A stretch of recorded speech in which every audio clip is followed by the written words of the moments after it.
ओम नमः सिद्धेभ्य। नमः श्रीवर्धमानाय निर्धूतकलिलात्मने सालोकानां त्रिलोकानां यद्विद्यादर्पणाय ते। श्री रत्नकरण रावकाचार्य ग्रंथ में गुणव्रत अधिकार अपना चल रहा है। और गुणव्रत अधिकार में ये 85-86वीं गाथा जो थी, ये अपने असल में भोग और उपभोग का परिमाण किस तरह से किया जाए, ये दर्शाने वाली श्लोक थे। और इन्हीं के माध्यम से सदाशिव जी अलग अलग तरह के अभक्ष्यों का वर्णन भी अपने सामने कर रहे हैं कि कैसे हमारे जीवन में कई तरह के अभक्ष्य होते हैं और उन अभक्ष्यों को हमें छोड़ना चाहिए। अभक्ष्यों का दूर से ही त्याग कर देना चाहिए। बड़े बड़े अभक्ष्यों की भी बात आई, मांस आदि की, और समझ लीजिए ये जो शराब आदि हैं, नशे की वस्तुएं हैं, इन सब के बारे में भी देखा अपन।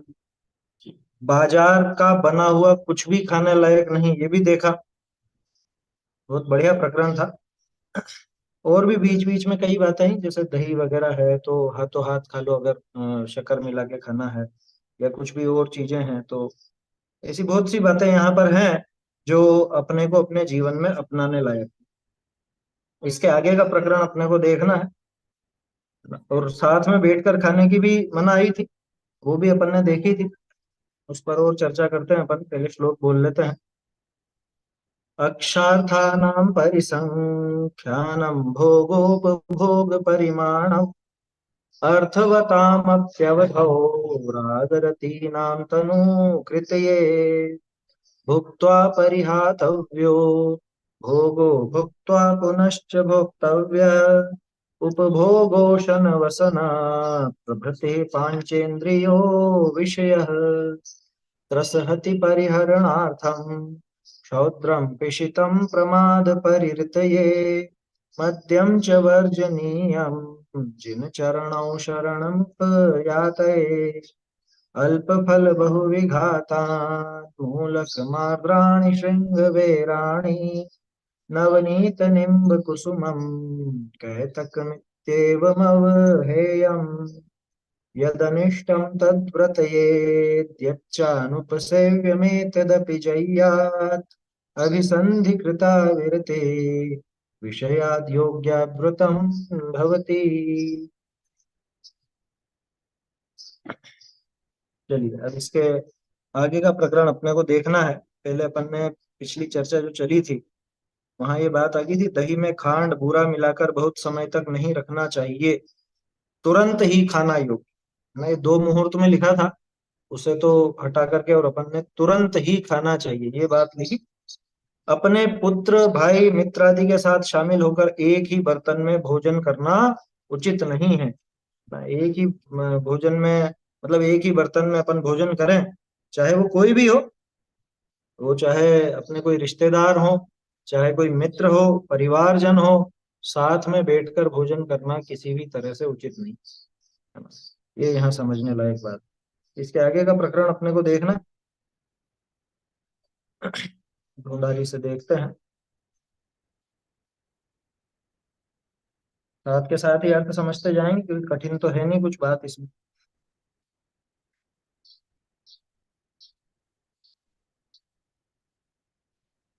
चलिए, ये तो हो गया था ना।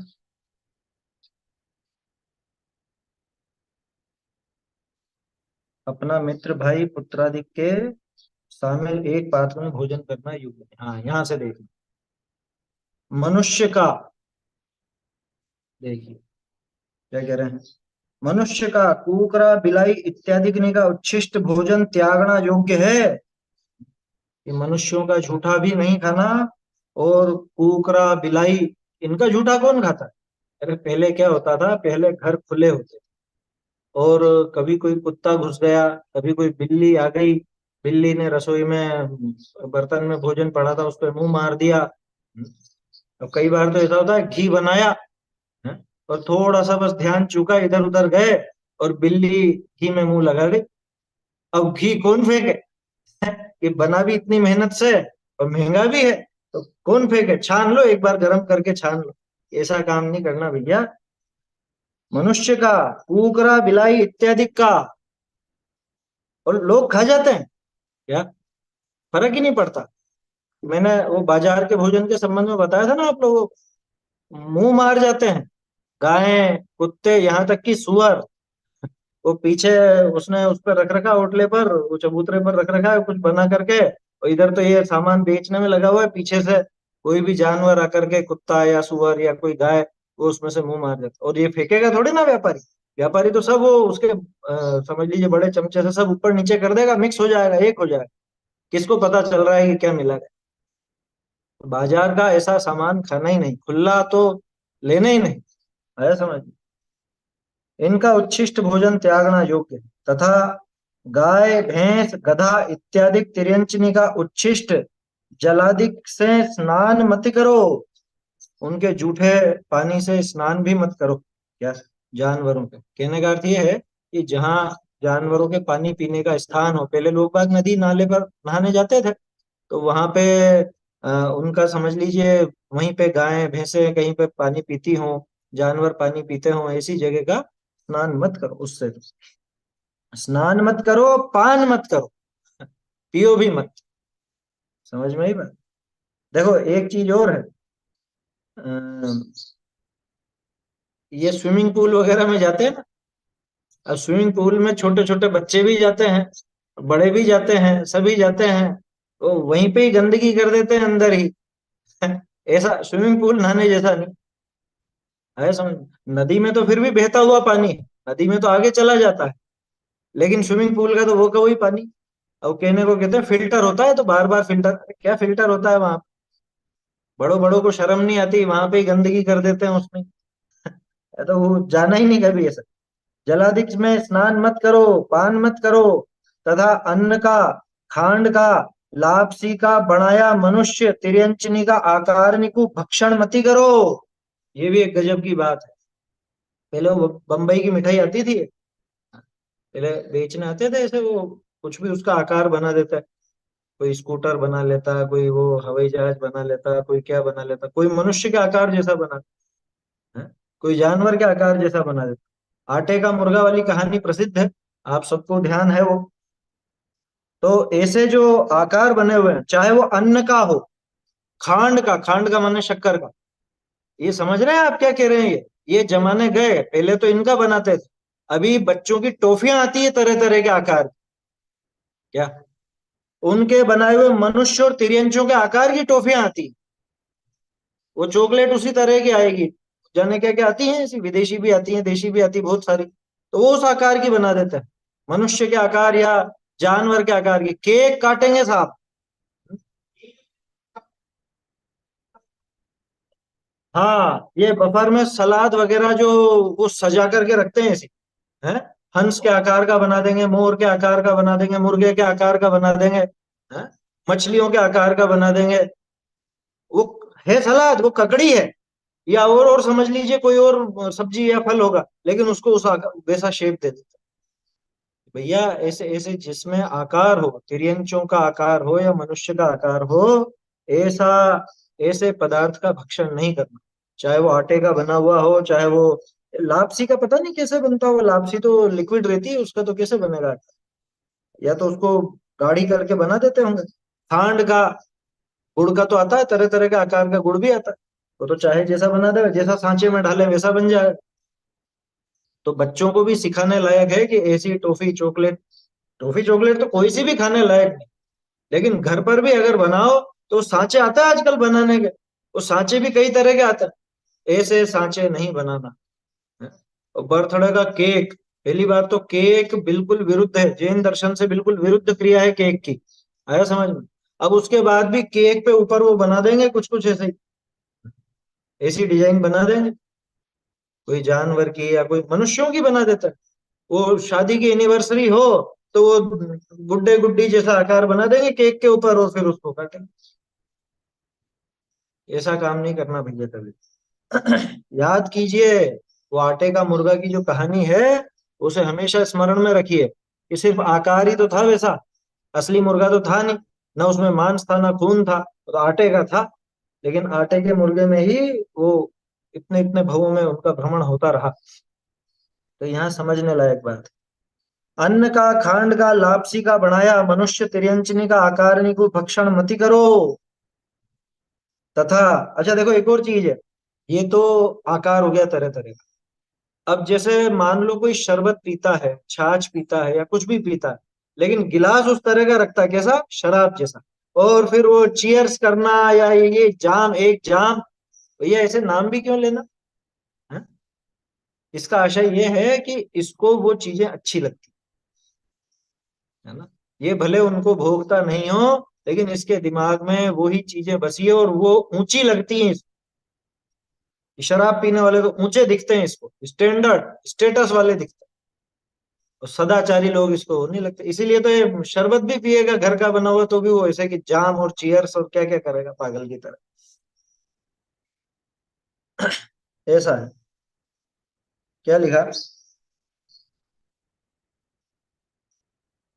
केवल पेज पलट गए क्या?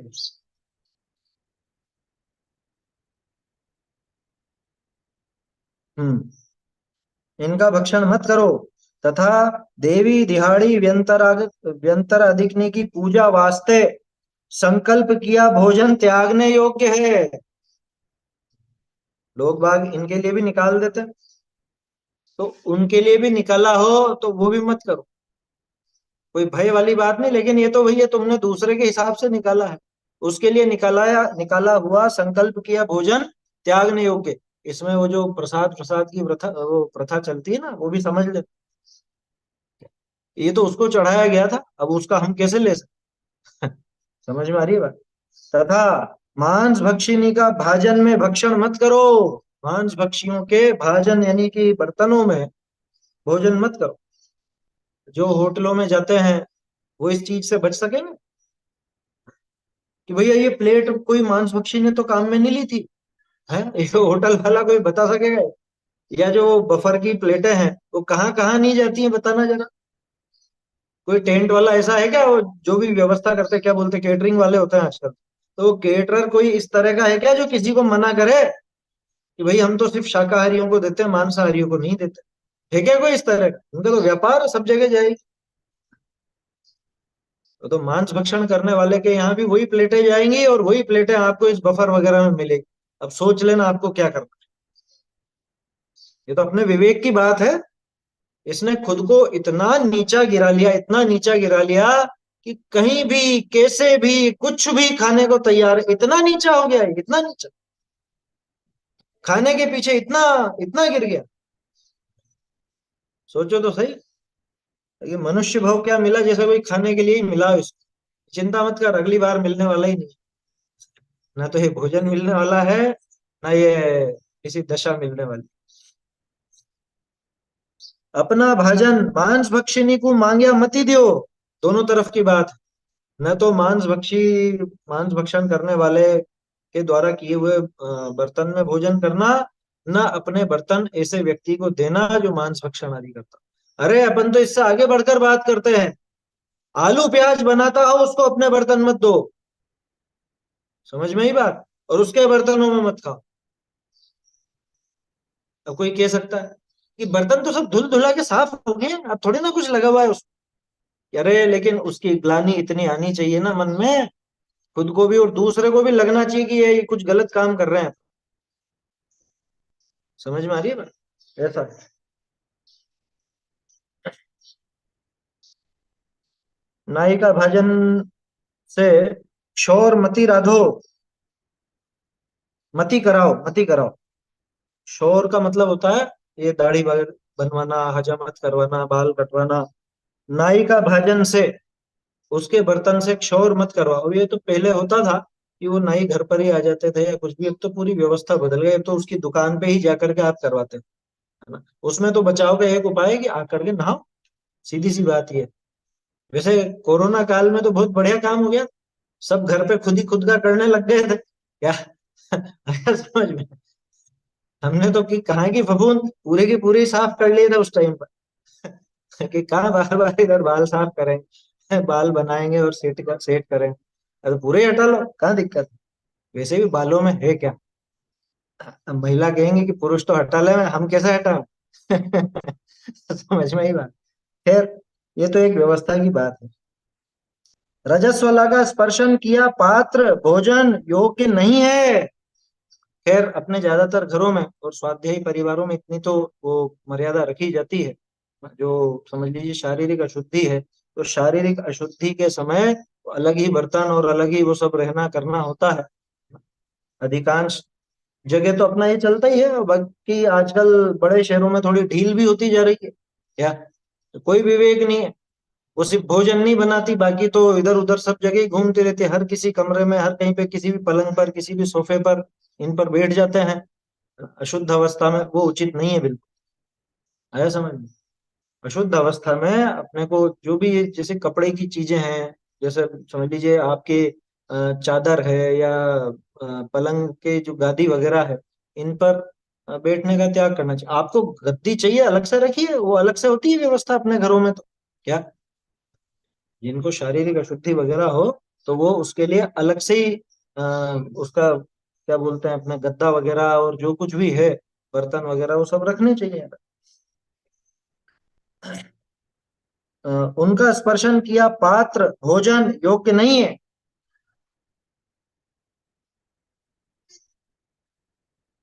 हाँ, है ना। एक सेकंड इसमें, हाँ भोजन ही था, मुझे लगा भजन तो नहीं लिखा था, कि उसका छुआ हुआ बर्तन या भोजन योग्य नहीं। अलग से ही व्यवस्था होती है इसमें। देखो, कोई हीन भावना वाली बात नहीं है कि अरे नीचा दिखा रहे हैं या ऐसा दिखा रहे हैं, वैसा नहीं है। ये तो शारीरिक अशुद्धि और शारीरिक शुद्धि वाली बात है। अरे इतना सीधा सा हिसाब है।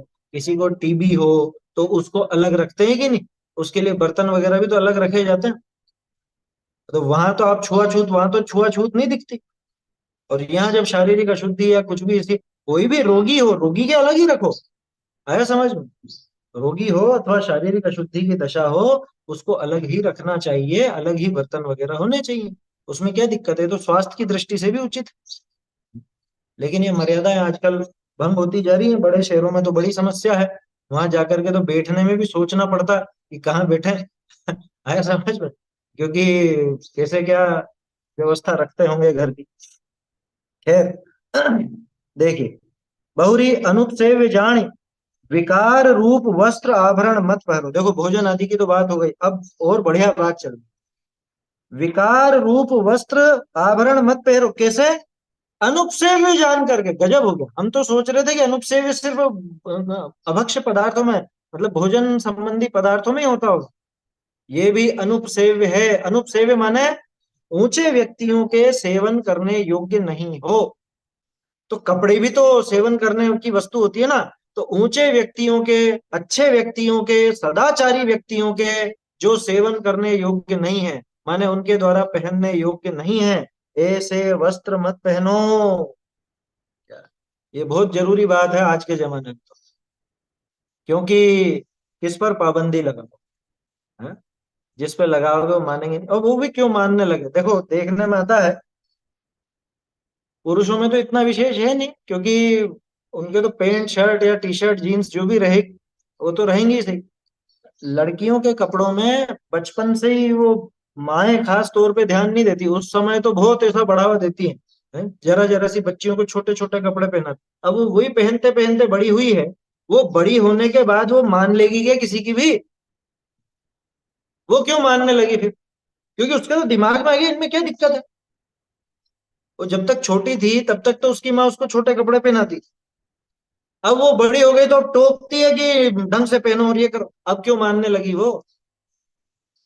भाई बचपन से ही उसको ढंग से, जिसमें अपना शील भी सुरक्षित रहे। देखो, कपड़े दो कारणों से पहने जाते हैं, ये पहले भी अपन ने चर्चा की। कपड़ों के दो ही कारण, एक तो लज्जा का निवारण, दूसरा सर्दी गर्मी बारिश आदि से बचाव। शरीर की रक्षा और शील की रक्षा, ऐसा समझ। ये दो कारणों से वस्त्र पहने जाते हैं। अब वो छोटे कपड़ों से न तो कोई शील की रक्षा होती है, ना कोई शरीर की रक्षा होती है। समझ में आ रही है बात? भारत गर्म देश है, और गर्म देश में तो वस्त्र वैसे भी ढके हुए, जिसमें ढके शरीर ढके, कपड़ा पतला हो भले, लेकिन शरीर पूरा ढके, ऐसा पहना जाता है। तो अरब देशों में जाकर के देखो, तो कितनी गर्मी रहती है वहां पे, और कैसा पहनते हैं वो पुरुष भी कैसा पहनते हैं, पूरा इतना बड़ा चोगा, और माथे पे भी पूरा ढका हुआ और पूरा ऐसा रहता, से मुंह मुंह दिखता। अब कोई सोचे कि इतने सारे कपड़े पहने गर्मी में, इतने सारे नहीं, कपड़ा अलग तरह का रहता, पतला रहता है, तो उसमें आरामदायक रहता है समझ में। और ये पहनेगा चुस्त, एकदम चिपके हुए शरीर से, और फिर वो भी छोटे छोटे, जो बाकी का शरीर तो झुलसता रहे धूप में, है। माने क्या हासिल हो रहा है ऐसे वस्त्रों से, क्या हासिल।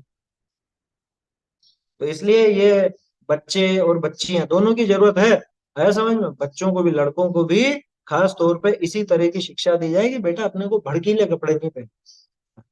क्योंकि पहनेगा तो टी शर्ट पजामा या पैंट या शर्ट जो भी है यही पहनेगा, लेकिन पहनने का एक तरीका भी तो होगा, कि ज्यादा चुस्त नहीं पहनना। अरे आजकल तो डॉक्टर मना करते हैं ज्यादा टाइट कपड़े पहनने, क्या, तो टाइट जीन्स वगैरह पहन करके, और फिर कमर दुख रही है, रीढ़ की वो क्या बोलते हैं, स्लिप डिस्क हो गई है, छल्ला सरक गया उसका रीढ़ का, या समझ लीजिए कि बिल्कुल, एक तो टाइट पहनेगा, और फिर ये इतना बड़ा तो मोबाइल, वो भी जेब में जाएगा, पर्स भी जेब में जाएगा, अब इसके बैठने की पोजीशन गड़बड़ाएगी।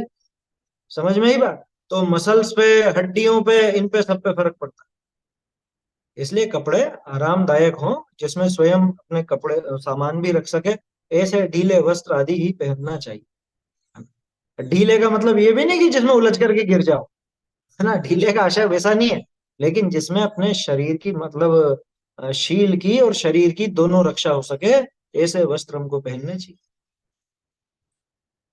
अब तो जाने कैसा तो फैशन चला है, यहाँ कटा यहाँ फटा, और ऐसे ऐसे कपड़े पहन के वो सोचता है हम बहुत फैशनेबल है। कई बार तो अब हमारे कोई रिश्तेदार हैं, परिवारजन हैं, कोई भी नए लड़के या कुछ इस तरह के पहनते, तो हम तो कहते हैं यार दूसरी पहन ले, फट गया ये तो, पुराना हो गया, बहुत घिस गया। कह रहे नहीं, नई है ये तो, एकदम नई है। क्या, और लाया ही फटी हुई। ये घुटना दिख रहा है यहाँ से। मैंने कहा, गिरेगा तो घुटना छिल जाएगा। अगर ऐसे कपड़ों की न तो बच्चों को आदत डालनी, न उसको प्रेरणा देना, इस तरह की बढ़ावा देना ही नहीं, हतोत्साहित करना ऐसे वस्त्रों को, सीधी सी बात ही। समझ में आ रही बात। देखो, वास्तव में तो आभूषण शील ही है, और कोई आभूषण आभूषण होता नहीं है। शीलवान वो आभूषित ही रहता है हमेशा, शील से सुशोभित रहता, कपड़ों से या ये गहनों से कुछ नहीं होता। तो कपड़े उल्टे सीधे पहन के खुद को मॉडर्न समझता है। वो मॉडर्न पना, वो आधुनिकता दिमाग में है कि ये कपड़ों में है। वो असल में बहुत हीन भावना से ग्रस्त है, बहुत हीन भावना से ग्रस्त है, जो तरह तरह के कपड़े पहन करके खुद को ऊंचा दिखाना चाहता है। क्योंकि उसको ये लगता है कि कपड़े अच्छे दिखेंगे या ऐसे फैशनेबल दिखेंगे तो मैं ऊंचा दिखूंगा, माने खुद तो नीचा है, और खुद की एब उससे ढकना चाहता। अगर खुद को जैसा है वैसा समझे, आत्मा समझे, तब तो कोई बात है ही नहीं। लेकिन शारीरिक दृष्टि से भी अगर खुद को वैसा स्वीकार करे, तो इसको ऐसी भावना रहेगी नहीं, हीन भावना रहेगी नहीं। इसलिए ये खास ध्यान देने लायक बात है, क्योंकि ये बड़ी बीमारी हो चुकी है आज। माए वो बच्चों को मना नहीं कर सकती, बच्चियों को मना नहीं कर सकती बड़े होने के बाद, क्यों, क्योंकि बचपन से तो खुद ने पिनाए ना ऐसे कपड़े, तो ना तो खुद बच्चों के सामने उस तरह के वस्त्र पहने। बच्चों के और बिना बच्चों के, क्या किसी के भी सामने नहीं पहनने के। वस्त्र तो शालीन होने चाहिए, सदाचार जिसमें झलके ऐसे वस्त्र होने चाहिए, कुल की मर्यादा जिसमें भंग ना हो ऐसे वस्त्र होने चाहिए। अच्छा, लेकिन आजकल क्या है, एक बीमारी और है, बड़ी बड़ी बूढ़ियों को भी, मेरे शब्दों को थोड़ा कठोर मत समझना, मैं जान करके ये शब्द बोल, बड़ी बड़ी बूढ़ियों को भी ऐसा वो चस्का चढ़ता है, वो कहीं घूमने जाएंगी तो वो जीन्स और टॉप पहन के अपने फोटो खिंचाएंगे। अब मतलब मैं कह नहीं सकता वो कैसे फुहड़ दिखते हैं, कितने फुहड़ दिखते हैं। या अधेड़ उम्र हो चुकी है, और पूरा शरीर आका बाका बेडोल हो चुका है, और फिर ये वो कपड़े पहन के और खुद को बड़ा मॉडर्न समझते हैं। इसमें मॉडर्निटी आ गई। सोच तो वही हजारों साल पुरानी पड़ी हुई है इनकी। हाँ, शॉर्ट्स का जमाना ये भी एक नई चली है। वो पैंट भी पूरी नहीं, आधी घुटनों तक या जांघों तक ही। अरे तुम क्या कर रहे हो भैया, क्या क्या किसको क्या दिखाना चाहते हो, हाँ? समझ में ही बात। ये टीवी और फिल्मों से बहुत बिगड़ा है, ये काम बहुत ज्यादा बिगाड़ इसीलिए हुआ। तो देखते हैं ना कि इस हीरोइन ने ऐसी ड्रेस पहनी, इस हीरोइन ने ऐसा पहना, या इस हीरो ने ऐसा पहना, तो मैं भी ऐसा पहना। यही होता है।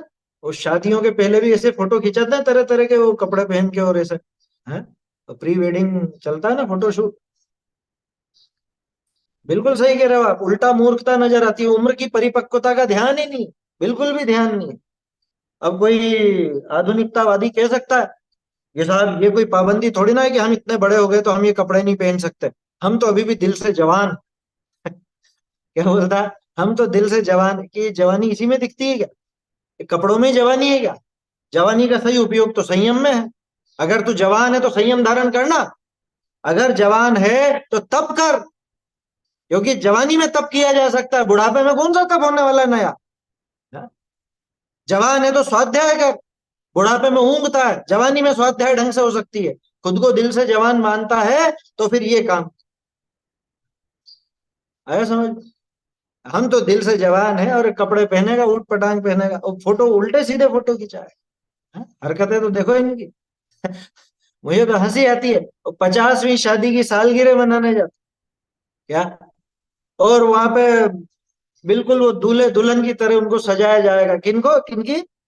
जो 75-80 साल की उम्र जिनकी है, क्योंकि 50वीं सालगिरह मना रहे हैं तो कम से कम 70 साल तो मानो ही सही, कम से कम 70, 70-75 के एवरेज मानो, 25 साल का मानो तो 75, है ना। अब जिनके दांत नकली हैं, जिनके बत्ती सी लगती है। अब वो पोपला तो मुंह है, और उनका वो सब होगा, मेकअप वेकअप और सब होगा, ठीक है। और उसके बाद फिर खुद को जवान समझ रहे हैं, और वो पूरा क्या बोलते हैं वो, पूरी तो बारात निकलेगी और पूरा स्टेज पे वरमाला पहनाएंगे, क्या पागल हो गए बिल्कुल। जो उम्र अब ब्रह्मचर्य लेने की है, जो उम्र अब अकेले रह करके आत्म कल्याण करने की है, उसमें इसको ये कौतुक सूझते हैं। ये तो बात में बात निकल गई वस्त्रों की वजह से, क्योंकि वो वस्त्र भी, जवान बूढ़े क्या हो, सारे के सारे ऐसे मूर्ख हो रहे हैं। ये अब कोई कह सकता है कि आप बड़ी बुर्जुआ विचारधारा के हो। बुर्जुआ समझते हैं, है ना। इसमें बुर्जुआ हो गया, शालीन वस्त्र पहनने का बोल दो तो वो बुर्जुआ हो गया, वो क्या दकियानुसी हो गया? भैया एक चीज समझ लेना, कपड़े शरीर के लिए हैं, शरीर कपड़ों के लिए नहीं है। समझ में ही बात। और उससे भी बड़ी बात कि हम कपड़ों के गुलाम नहीं है। जो हम तरह तरह के कपड़े पहन के खुद को ऊंचा समझे, या वैसे उन कपड़ों के लिए पागल हों, या इस तरह की प्रवृत्ति हम चलाएं, ऐसी पागलपन मत करो भाई। ऐसे पागलपन से कुछ लाभ नहीं। एक चीज और समझ लो, ये अभी कहने में मतलब सुनने में बड़ा अटपटा लगेगा, ग्रहित मिथ्यात्व का पोषण। इसमें कौन सा ग्रहित मिथ्यात्व आ गया? इसमें ग्रहित मिथ्यात्व का कैसा है? ग्रहित मिथ्यात्व की परिभाषा क्या है? पोषे चिर दर्शन मोह एव, है ना, यही है। और अनादिकालीन दर्शन मोह क्या था? ये शरीर में हूं, ठीक है। अब इसको पोषण किससे मिल रहा है? इन कपड़ों में मैं सुंदर दिखूंगा। कौन सुंदर दिखेगा? है? न कपड़े तेरे, न शरीर तेरा, और फिर ऐसी मूर्खता पनपाली, इन कपड़ों में मैं अच्छा दिखूंगा। अच्छा छोड़ो, इन कपड़ों में फोटो अच्छा आएगा। मतलब कितना दूर चला गया है सोचो। ये चिर दर्शन मोह का पोषण नहीं है तो क्या है? अभी तो लोगों के गली नहीं उतरेगी ये बात, मुझे पता है। किसी न किसी के तो मैसेज आ जाएगा कि ग्रहित मिथ्यात्व बता दिया इसे। अरे ग्रहित मिथ्यात्व माने क्या है? ग्रहित मिथ्यात्व कोरा कुदेव कुगुरु कुधर्म नहीं है। आप गा सागर स्नान मुच्चय सिक्ताश्मनाम गिरिपातो अग्निपातश्च। अब वो जो च लगाया ना, लोक मूढ़म निगद्य थे, उस च में कौन कौन शामिल है मुझे ये बताओ। लोक मूढ़ता ये नहीं है क्या कि मैं इन वस्त्रों से बहुत सुंदर दिखूंगा, मैं इन वस्त्रों से ऊंचा कहलाऊंगा, मैं इन वस्त्रों से बहुत क्या कहें, मेरी जो भी मतलब हीन भावना वो दबेगी और मैं इससे ऊंचा दिखूंगा। ये लोक मूढ़ता नहीं है तो क्या है? और जो लोक मूढ़ता है वो ग्रहित मिथ्यात्व तो नहीं है तो क्या है बताओ? उसके पीछे ही पागल हो जाएगा। अरे हमारे परिचित वो लड़की, अब वो शादी में, एक शादी में अब गए सभी परिवारजन, अब उसका वो जो फेवरेट चश्मा था जिसमें उसके अच्छे फोटो आते वो नहीं मिल रहा।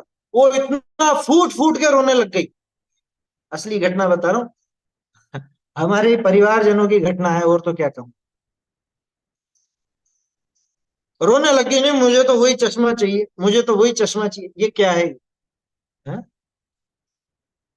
ये मिथ्यात्व पुष्ट नहीं हो रहा है तो क्या है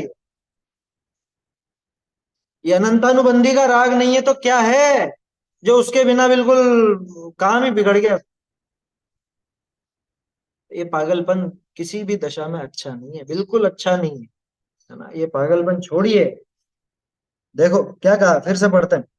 अच्छा एक चीज और, अनुपसेव्य में लिखा है, इसको ध्यान रखना। वो कपड़े हमारे लिए अनुपसेव्य, अनुपसेव्य सिर्फ वो खाने पीने की चीजें ही नहीं होती हैं, वो सभी पदार्थ जो हमारे सेवन करने लायक नहीं है, जैन कुल के लायक नहीं है, हमारे धर्म की मर्यादा के लायक नहीं है, वो सब अनुपसेव्य है। क्या? वो सेवन करने लायक। क्या कहा? विकार रूप वस्त्र आभरण मत पहरो। विकार रूप वस्त्र आभरण कैसे? कपड़ों में भी कोई विकार होता है? कपड़ों में नहीं होता, कपड़ों की वजह से तुम्हारे होता है और तुम्हें देखकर दूसरों के होता। जो विकार के कारण है वो विकार रूप वस्त्र है। विकार रूप वस्त्र आभरण मत पहनो भैया। आया समझ? देखो जीवन में कभी कभी है ना, अपने को ऐसे व्यक्तियों से भी मिलना चाहिए। कैसे व्यक्तियों से? जिनको शील की और इसकी मर्यादा बहुत है, जैसे कल्पना बेन वगैरह हैं, है ना, इनसे जाकर के कभी कभी समागम लेना चाहिए।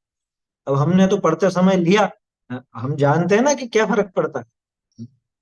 जब आप सदाचारियों को देखोगे तो आपके मन में सदाचार की भावना पैदा होगी, सदाचारियों को देखकर। और कैसा कहती थी पता है, कोई लड़का टाइट जीन्स पहन के आ जाए तो देखो कैसा नंगे जैसा चला, क्योंकि चिपके हुए वस्त्र हैं। अभी महिलाओं के कैसे कैसे वस्त्र, पुरुषों के भी कैसे कैसे वस्त्र पहन करके घूमते हैं आजकल के लड़के और लड़कियां, है ना। देख करके अपनी आंखें झुक जाए और ये बिल्कुल ऐसे तन तनाते हुए चले, हम चौड़े और बाजार सकड़ा। अबे नए शौक भी चले ना लड़कों को, तो क्या वो जिम जाएंगे, थोड़ी बॉडी वॉडी बनाएंगे तो थोड़ी चुस्त होनी चाहिए क्या, जिसमें हमारे ये डोले शोले दिखे तो सही थोड़े से। और लड़कियां पहनेंगी तो वो अलग ढंग की पहनेंगी। अरे तुम्हें क्या हो गया, मतलब क्या क्या दिखाना चाह रहे हो जगत? ना स्वास्थ्य की दृष्टि से अच्छा है, ना शरीर की दृष्टि से अच्छा है, ना धर्म की दृष्टि से अच्छा। चिपके हुए कपड़े पहनते हैं ऐसे। और फिर वो पसंद भी एक और क्या करते हैं, वो स्किन कलर, स्किन कलर के कपड़े चिपके हुए। और दूर से देखो तो ऐसा ही लगे कुछ नहीं पहन रखा। समझ में ही बात? मुझे कहते हुए अंदर से बहुत शर्म लग रही है, सभा में मुझे ये बातें कहनी पड़ रही हैं, लेकिन क्या करो। और ये आप लोगों के लिए नहीं कह रहा हूं, आप लोगों को कोई परिचित हो तो उनको सुनाना इसलिए कह रहा हूं। आया समझ में? है ना, वो सबके रिश्तेदार होते हैं, हमारे भी रिश्तेदार हैं इस तरह के, परिवारजन भी होते ही हैं इस तरह के। अरे आग लगाओ ऐसे कपड़ों को क्या। समझ में ही बात, आग मत लगाना, फाड़ के फेंक देना, भले आग लगाने में तो जीवों का घात है। वो तो कहने का है कि आग लगा। जैसे पहले विदेशी कपड़ों की होली जलाई जाती थी। आया समझ में? जब भारत आजाद होने को तैयार था, आजादी के जो दीवाने थे, वो विदेशी कपड़ों की होली जलाते थे। ये ऐसे कपड़े नहीं पहनना हमको, जबकि वो कपड़े कोई ऐसे भद्दे नहीं होते थे, बस ये कि विदेश में बने होते थे, विदेशी कपड़ा था, हमको हमारे देश का पहनना। तो ऐसे ही यहाँ समझो, हमें हमारी सभ्यता का पहनना है। जो सभ्यता बिगाड़े उन कपड़ों को रखना ही नहीं, पड़ा हुआ हो तो फेंक देना फाड़ के, झाड़ू वो पोंछा बना लेना उसका। आया समझ में? मोटा कपड़ा हो तो थैला बना लेना, कुछ भी काम में ले लेना। समझ में ही बात? या किसी को देना तो मत, क्योंकि ऐसी चीज देने लायक भी नहीं है। समझ में आ रही बात? वो तो पोंछे ओछे में काम आ जाएगी, साफ सफाई में। देखो क्या कहा, विकार रूप वस्त्र आभरण मत पहरो, जो उत्तम कुल के योग्य नहीं, ऐसा नीच कुलीन के पहनने के, क्या लिख रहे हैं, वेश्या तथा विट पुरुषनी के पहनने के, तथा सिपाहीनी के पहनने के, तथा म्लेच्छ मुसलमाननी के पहनने के, तथा स्वामी योगी फकीर भांडनी के पहनने के वस्त्र आभरण ते परिणाम बिगाड़े हैं, कि इनके पहनने लायक कपड़े मत पहनो। बाकी से तो मतलब नहीं, क्योंकि देखो अब वो जो कुल की बात है वो तो अब रही नहीं। अब तो कोई किसी को देखकर नहीं कह सकता कि ये कौन सी जाति। ये सब एक जैसे ही कपड़े पहन, सारे ही पुरुष पैंट शर्ट पहनते हैं। तो किसको मालूम चल रहा है कि ये कौन सी जाति का या कौन सी उसका है। पहले तो अलग अलग वस्त्र होते थे, जैसे कोई टोपी पहनता तो अलग अलग तरह की पगड़ी होती थी, ऊंची जाता जाति वाला अलग तरह की पहनता, थोड़े हल्के अलग तरह के पहनते। खैर अपने को उससे फर्क भी नहीं पड़ता, है ना। कुल मिला के कपड़ा तो शरीर और शील इन दोनों की रक्षा के लिए पहना जाता है, वैसा पहनना चाहिए। क्या कह रहा है? जो उत्तम कुल के योग्य नहीं, ऐसे नीच कुलीन के पहनने के। खैर ये कुल वुल की बात तो छोड़ो, है ना। खास चीज, वेश्या तथा विट पुरुषों के पहनने के, वेश्याओं के पहनने के। अब कोई क्या कहूं, नए जमाने में ये जो व्यभिचारिणी महिलाएं हैं, नए जमाने की कौन है, उनको तो आदर्श बना बैठे हैं लोग। क्या, उनको तो आदर्श बना बैठे हैं, जिनके शील की कोई मर्यादा नहीं। आपको उनके फोटो दिख जाते हैं या उनके वो बड़े पर्दे पर दिख जाते हैं तो बस वो बस ये ऊंची हो गई। क्या जमाना आ गया। पहले आपको पता है फिल्मों में कोई भी ऊंची ऊंची जाति वाली महिलाएं काम नहीं करती थी कभी। पहले तो महिलाएं काम करती ही नहीं थी, स्त्री के रोल भी पुरुष ही निभाया करते थे। इतिहास उठा के देख लेना, शुरुआत में धीरे धीरे महिलाएं भी काम करने लगी तो ऊंची जाति की महिलाएं कभी काम नहीं करती, कभी नहीं करती। उसके बाद ऐसा जमाना पलटा, ऐसा जमाना पलटा कि जो कार्य निंद कहलाता था वो तो आज आदर्श हो गए सब। है, ये इस काल की हीनता है या नहीं, कि जो नीचे समझाए जाने वाले थे क्या कहलाते थे पहले, भांड, है? नाटककार, नौटंकी करने वाले, विदूषक, इनको ऊंचा समझा जाता था। ये सिर्फ मनोरंजन के लिए होते थे, तमाशा करते थे और तमाशे के इनको मिला करता था। अब तमाशे का लेवल बड़ा हो गया, तमाशे का लेवल बड़ा हो गया तो लोग इनको ऊंचा समझने लगे। समझ में आ रही है बात। और अभी एक चीज और बता दूं, यूं भले अपन कह रहे हैं और हकीकत भी है कि ये काम अच्छा नहीं, लेकिन किसी का कोई रिश्तेदार या परिवारजन वो कोई फिल्म में या कोई सीरियल में काम करने लगे तो अरे वो तो फिल्म में आता है, वो तो सीरियल, उसको उसका मतलब बड़ा बड़प्पन लगता है, गरिमा लगती है उससे। क्या, उससे ऊंचा समझते हैं कि अरे वो तो फिल्मों में काम करता है। अरे इतना नीचा काम करता है यूं कहना उससे। क्यों? कि वहां रहने वालों की कोई मर्यादा नहीं, कोई शील की मर्यादाएं नहीं, किसी भी तरह की मर्यादाएं नहीं। सब किससे सुनते नहीं है कि उनके अखबारों में कितने कितने आते हैं।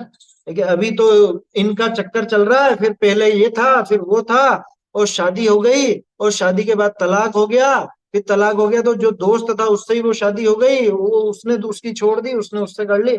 है, ये मामूली बातें हैं। भैया ये काम अपने लायक नहीं है। बच्चों को कभी बढ़ावा नहीं देना और उनको कभी आदर्श के रूप में प्रस्तुत नहीं करना, ये हमारे आदर्श है ऐसा बिल्कुल नहीं समझ। समझ में आ रही बात। तो ये जो बात आई ना, मैंने तो ये बात इसलिए ली, वो लिखा ना वेश्याओं के और विटों के। विट किसको कहते हैं? जो दुराचारी पुरुष होते हैं उनको विट कहा जाता है। ऐसे लोग जो कपड़े पहनते हो। अब जमाना ऐसा आ गया कि वो जो उस हीरोइन ने जो पहना था ना वो वाला लहंगा चाहिए मुझे, है, या उसके जैसी ड्रेस चाहिए।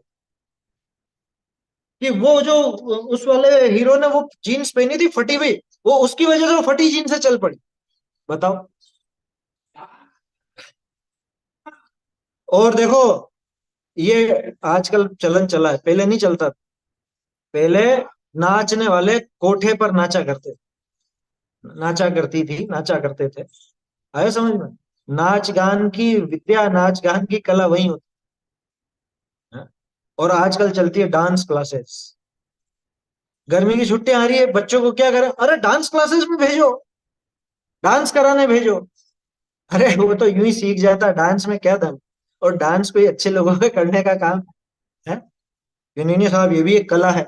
जो अंदर से कलाकार है उसकी कला तो कभी भी निखर करके सामने आ जाएगी। उसको सिखाने की जरूरत, और ये काम कोई सिखाने लायक, बिल्कुल भी सिखाने लायक। बोलो डांस करके क्या करेगा वो, है? लड़कियों को नचाने भेजे, सुनने में कैसा लगता है? हाँ? लड़कियों को नचाना सिखा रहे, नचाने भेज रहे हैं। अच्छा, वो डांस सीखेगी तो डांस करेगी नहीं क्या फिर? और करेगी तो अकेली क्यों करेगी? मेरी कला है तो मैं तो सबको दिखाऊंगी, ये उसका भाव रहेगा फिर। तो सबको दिखाएगी तो दूसरों के सामने नाचेगी। हाँ? या नाचेगा, दोनों तरफ लगा ना। देखो, अपने बाबूजी तो इतना स्पष्ट कहते थे कि पुरुषों के सामने महिलाएं और महिलाओं के सामने पुरुष भक्ति के नाम पर भी नहीं नाचना। क्या समझ में ही बात? और नाच गान में तो क्या कहें अभी, है? अंग प्रदर्शन ही है पूरा का पूरा। समझ में ही बात? नाच गान में और क्या होता है? हाथ ऊंचे कर रहे हैं, और मूर्ख लोग ऐसे ऐसे हो गए, मूर्ख भी क्या। वो धार्मिक कार्यक्रम कराएंगे, विधान कराना है तो चलो तालियां बजाओ सब, हाथ ऊंचे करो। अरे तू स्त्रियों से हाथ ऊंचे करवा रहा है? क्यों? उछलो। है? तुम्हें भक्ति आनी चाहिए, भक्ति में उछलो। क्या हो गया ये? देखो, किसी को बुरी लग सकती है बात, लेकिन मैं बिल्कुल स्पष्टता से ये बात कहना चाहता हूं, अपने धार्मिक कार्यक्रमों में ये वृत्तियां रुकनी चाहिए। अरे भक्ति में नाचता नहीं है क्या? इंद्र नहीं नाचता है क्या? इंद्र की मर्यादा तुम पा सकते हो? किसी की हिम्मत नहीं है जो आंख उठा के इधर उधर देख ले। समझ में ही बात? और समोसरण का व्यवस्थापक इंद्र होता है, और यहाँ तो खुद उछलवा रहे हैं महिलाओं को, और महिलाएं पुरुषों को, और ये साथ में स्टेज पर नाच रहे हैं। भैया ये काम करने लायक नहीं, धर्म के नाम पर बिल्कुल भी नहीं। मोक्ष और प्रकाशक में कौन सा पेज नंबर भूल गया मैं। 290 नहीं, 290 नहीं होगा, 290 तो बहुत बाद का होगा, शायद 190 ऐसा कुछ होगा। भूल गया, मैं बता दूंगा देखकर। उसमें है धार्मिक कार्यक्रमों के नाम पर विषय भोगों का पोषण। विषय कषाय का पोषण धार्मिक कार्यक्रमों के नाम। हाँ, ये बिल्कुल सही बात है। फटे कपड़े पहनने वालों के, कम कपड़े पहनने वालों को भाई कपड़े चाहिए ही नहीं ना, तो अगले भाव में कपड़े मिलेंगे ही नहीं। तिरंचियों को कपड़े नहीं मिलते। आया समझ में? अगले भाव में क्या बनेगा? इसको ऐसी दशा चाहिए। बदन उघाड़ना चाहता है ना, पूरा उघड़ा बदन ले तो अगली बार जिंदगी भर उघाड़ा ही रहना। समझ में ही बात? सर्दी गर्मी बारिश सबकी सहन करना। भैया वस्त्र मर्यादित होने चाहिए। क्या लिखा है? जो उत्तम कुल के योग्य नहीं, ऐसा नीच कुलों के पहनने के वेश्या तथा विट पुरुषों के तथा सिपाहियों के। देखो, ये उस जमाने में सिपाहियों की ड्रेस कुछ उस ढंग की होती होगी, तो इसलिए उन्होंने लिखा। वैसे भी यहाँ तो यूं है कि किसी की भी वेशभूषा नहीं पहन। अच्छा, ये सिपाही जाति है ये। पहले सिपाही जाति होती थी, ये सिपाही नहीं। आर्मी वाले सिपाही नहीं, पुलिस के सिपाही नहीं, सिपाही जाति होती थी पहले। हाँ, तो वो इसी तरह के कपड़े पहनते होंगे जैसे बहुत से होते हैं ना बंजारे वगैरह, वो ऐसे ही ऊट पटांग कपड़े पहनते हैं, आधे अधूरे से या कुछ भी। तो उनके पहनने के, या जो म्लेच्छ मुसलमान आदि के पहनने के, मतलब कुल मिला के जिससे, ये क्यों लिखा है इन्होंने? ये स्वामी योगी फकीर, ये भांड, इनके पहनने के कपड़े नहीं पहनो, ऐसा क्यों लिखा? इनके तो कपड़े ढके हुए रहते हैं कि नहीं, इनसे अन्य मत का पोषण, जिनसे अन्य मत का पोषण होता हो, जिससे ऐसा प्रतीत होता हो कि ये शायद अन्य मती होगा, मतलब जो किसी खास मत की विशेष वेशभूषा होती है ना, वैसी वेशभूषा की मन। अभी मान लो, ये जैसे मैंने कुर्ता पजामा पहना, इसकी जगह मैं कुछ वो जो योगी वगैरह का या इस तरह का जो वो होता है चोगा, वो पहनता और यहाँ वो त्रिपुंड वगैरह लगाता, तो उससे क्या सिद्ध होता है? कि ये तो शायद दूसरे मती है, यही लगता ना उससे। तो ऐसी वेशभूषा, ऐसी शरीर की आकृति, ऐसे कपड़े, ये अपने को नहीं पहन। तो दो तीन चीजें, कि जिसमें शरीर की रक्षा नहीं होती हो, जिसमें शील की रक्षा नहीं होती हो, और जिसमें धर्म की रक्षा नहीं होती, माने अन्य मत का पोषण होता हो, ऐसे किसी भी प्रकार के कपड़े अपने को पहनने लायक नहीं। जैसे एक छोटा सा उदाहरण, बुर्का। अब बुर्का होने को तो पूरी ढकी हुई ड्रेस, ठीक है ना, लेकिन उससे उससे ये सिद्ध होता है ये अन्य मत की। ये जैन मत वाले तो नहीं पहनते ना, जैन मत की सिद्धि नहीं होती उससे, तो अन्य मत की सिद्धि होती। तो ऐसा राजपूती ड्रेस, भाई वो राजपूती ड्रेस आजकल तो फैशन चल गया, हम तरह तरह के कपड़े पहन। वो उनकी एक यूनिफॉर्म टाइप है। वो पोशाक है उनकी। वो एक और क्या वो चलती है आजकल, क्या पंजाबी पंजाबी कुछ ऐसी ड्रेस होती है, अपनी वो जैन महिलाएं वैसी पहन लेती हैं, और डील डोल वैसा हो तो वैसा ही लगेगा बिल्कुल पंजाबी है। तो भैया अपने वस्त्र पहनने चाहिए हैं। नहीं है ना। हैं? ये अपन सबकी पोशाक अपना लेते हैं फैशन के नाम। भैया थोड़ा सा संभल कर रहो, संभल कर चलो। अपने आदर्श कौन है, उन आदर्शों जैसा बनना है तो अपने जीवन में अपना रूप भी वैसा ही आदर्श होना चाहिए। हालांकि ये रूप अपना रूप है नहीं, लेकिन जब तक ये शरीर साथ में है तो शरीर की वेशभूषा भी उसी ढंग की हो ना, जिससे हमारा सदाचार हमारा जीवन झलके, हमारा विकार झलके। ऐसी ड्रेस क्यों हो? समझ में ही बात। सिपाहियों के पहनने के, म्लेच्छ मुसलमाननी के पहनने के, तथा स्वामी योगी फकीर भांड इनके पहनने के वस्त्र आभरण ते परिणाम बिगाड़े हैं। ये सब वस्त्रों से और ऐसे आभूषणों से परिणाम बिगड़ते हैं।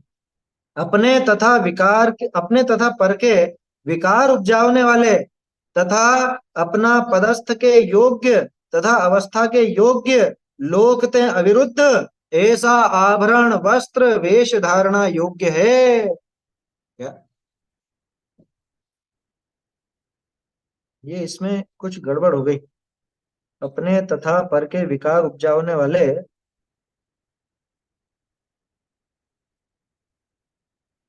ये यहाँ पे न छूट गया है ना। अपने इसमें क्या है, छपे हुए में तो ठीक होगा मेरे। हाँ, विकार पैदा नहीं करना, ठीक है, इसमें नहीं जोड़ दिया इन्होंने, सही करा है ना।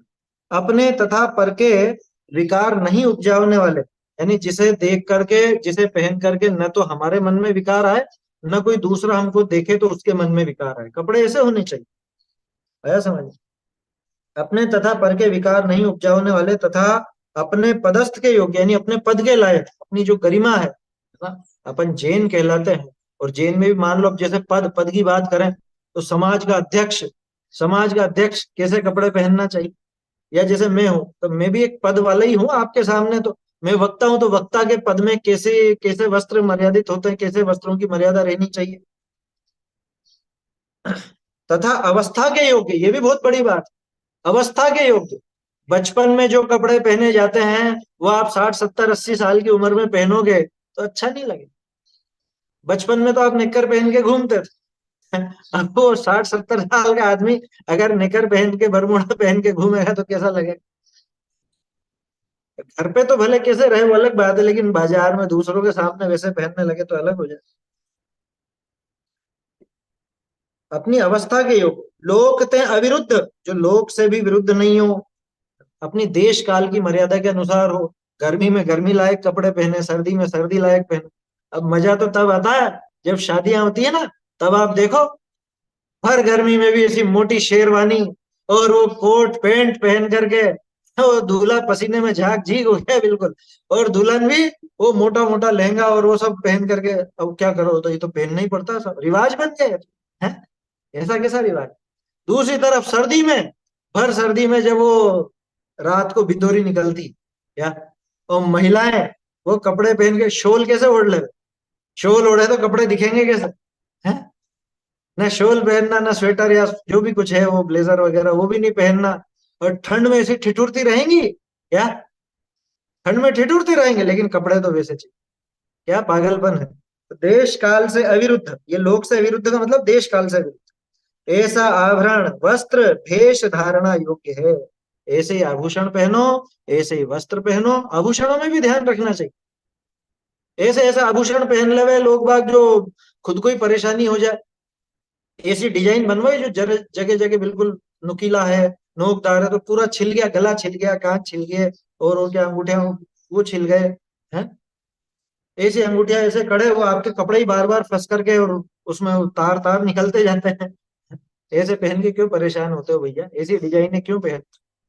कान में इतना भारी पहन ले कि वो छेद ही ऐसा बढ़ता जाए, लटक जाए कान। बोलो, ये सब क्या है? आभूषण भी अपने को वैसे ही धारण कर।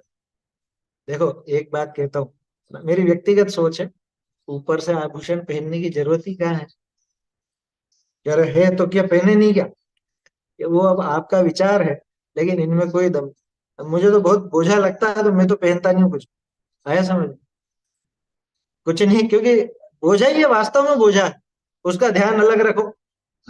चेन पहनी साहब, मोटी चेन पहनी, अब इधर उधर कहीं पे गए और अरे कहाँ गई कहाँ गई, बार बार गले पे हाथ जाएगा, बार बार यूं हाथ जाएगा। हैं?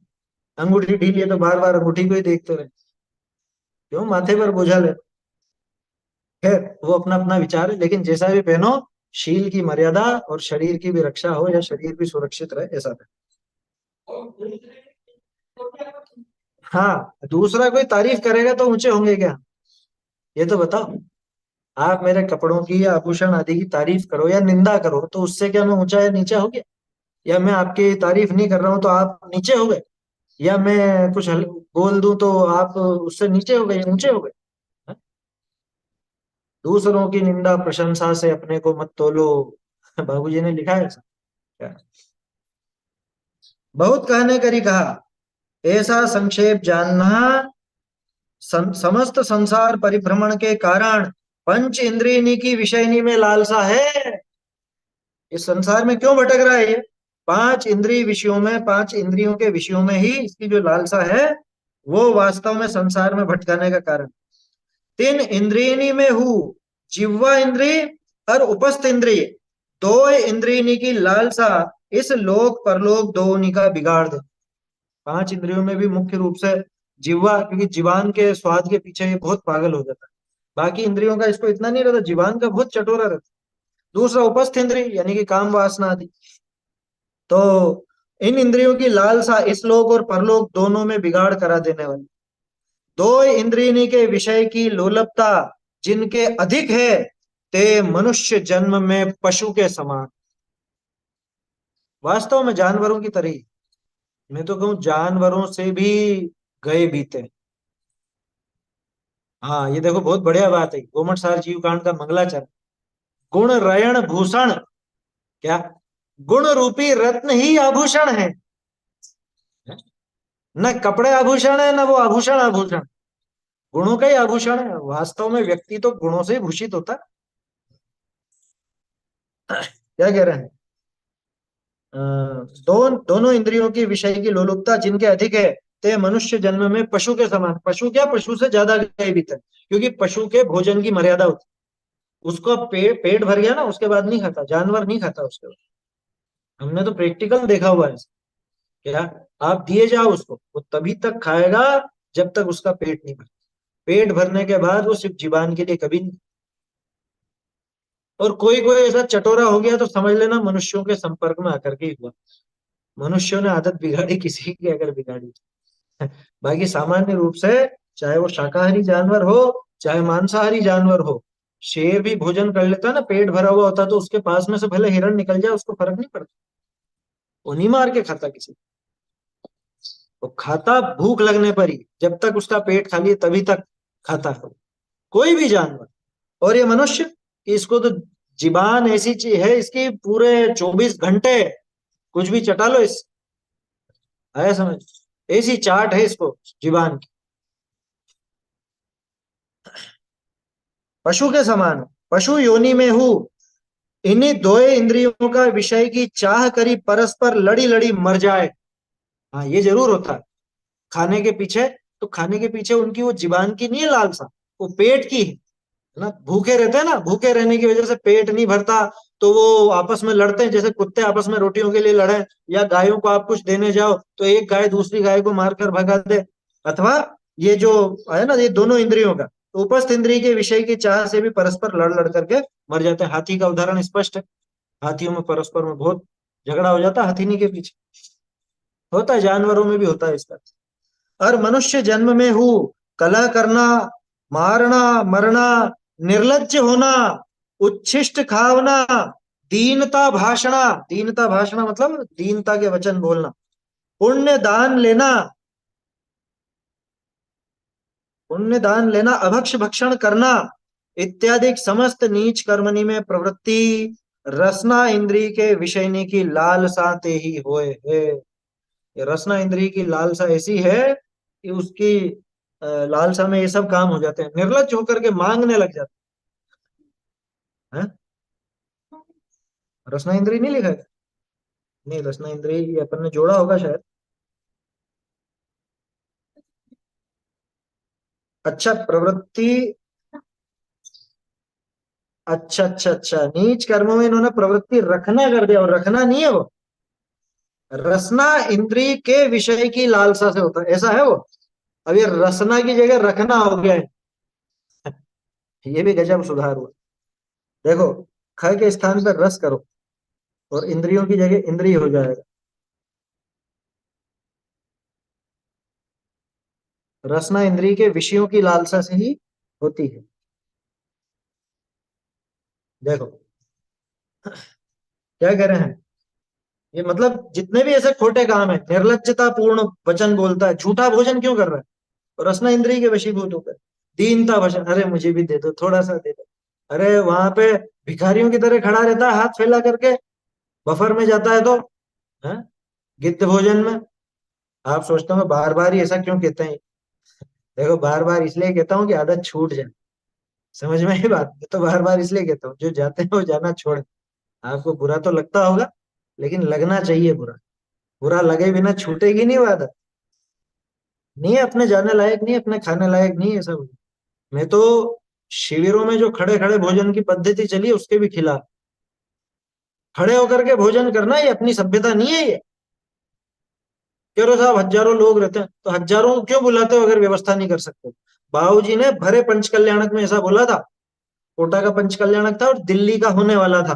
तो दिल्ली वाले वहां आए थे, उनसे उन्होंने कहा कि भैया तुम अभी कराओगे तो जितने लोगों को बिठा करके जिमा सको उतनों को ही निमंत्रण देना। पूरे देश को निमंत्रण दे दो, और इतने हजारों लोग आए और बिठा करके नहीं खिला सकते हो, ऐसे मत बुलाना। है समझ में? तो जरूरी है वो मर्यादा। ये अपनी मर्यादाएं नहीं है ऐसे खड़े होकर के खाना। देखो और देखो, पुण्य दान लेना, ये पुण्य दान लेना का क्या है यहाँ पे? अच्छा, दूसरों से लेते हैं, हाँ ठीक है। मांगते हैं ना दूसरों से, मांगने आते हैं बहुत से अन्य मतियों में चलता है वैसे तो ये। तो ये सब रसना इंद्रिय की वजह से होता है। समस्त नीच कर्मों में प्रवृत्ति रसना इंद्रिय के विषयों की लालसा से होती है। उनकी लालसा से ही ये होती है। अब आगे और विषय है इसमें, उसको अपन फिर कल देखेंगे। ये बढ़िया प्रकरण है जीवन में सुधार करने के लिए। जीवन में सुधार हो इनसे, यही इसके पीछे अभिप्राय है, होना चाहिए। अपन देखो, विषय ऐसा कोई कठिन नहीं है, लेकिन जब तक नहीं। हाँ देखो, 190 पर सही है, सही। मोक्ष मार्ग प्रकाशक में 190 नंबर का पेज है जो अपन बात कर रहे थे ना। काल दोष, जैन धर्म में भी कुधर्म की प्रवृत्ति होगी। जैन मत में जो धर्म पर्व का है वहां तो विषय कषाय छोड़कर संयम में प्रवर्तना योग्य है। और ये उन पर्वों के दिनों में ही, पर्वों को मनाते हुए ही विषय कषाय का ही पोषण करते। ये बात 190 पर है ना, 90 तो ध्यान था मुझे, अब 190 290 में कंफ्यूजन। 190 पर है वो। अच्छा रहा आज ही हो गया लिया। एक नहीं तो कल जाने कहाँ बात जाती। ये प्रकरण समझने में कठिन नहीं है, लेकिन जीवन में उतारने में बड़े कठिन लगते हैं लोग। उन्हीं को लगते हैं जो रुचि से, मतलब रुचि से धर्म से जुड़े हुए हैं। बाकी को तो एक झटके में छूट जाती है अगर कोई ऐसी विपरीतता हो तो। कोई देर थोड़ा लगती। तो अपने जीवन में सुधार हो, यही भावना है इसके पीछे। चैतन्य का स्मरण प्रतिक्षण ही करो रे, भव के अनंत दुख को क्षण में हरो रे, अक्षय अनंत निज सौख्य निधान पाओ, गाओ अरे नित्य इसी के गीत गाओ। धन्य धन्य है घड़ी आज की जिन धुनि श्रवण परी, धन्य धन्य है घड़ी आज की जिन धुनि श्रवण परी, तत्व प्रतीत भई अब मेरे मिथ्या दृष्टि टरी, धन्य धन्य है घड़ी आज की जिन धुनि श्रवण परी, जड़ते भिन्न लखी चिन्मूर्ति चेतन स्वरस भरी, जपते भिन्न लखी चिन्मूर्ति चेतन स्वरस भरी। अहंकार ममकार बुद्धि पुनि पर में सब परिहरी। धन्य धन्य है घड़ी आज की जिन धुनि श्रवण परी। पाप पुण्य विधि बंध अवस्था भासी अति दुख भरी। पाप पुण्य विधि बंध अवस्था भासी अति दुख भरी। वीत राग विज्ञान भावमय परिणति अति विस्तरी। धन्य धन्य है घड़ी आज की जिन धुनि श्रवण परी। चाह दाविन सीवर सी पुनि समता मेघ जरी। चाह दाविन सीवर सी पुनि समता मेघ जरी। बाढ़ी प्रीति निराकुल पद सो भाग चंद हमरी। धन्य धन्य है घड़ी आज की जिन धुन श्रवण परी। धन्य धन्य है घड़ी आज की जिन धुन श्रवण परी।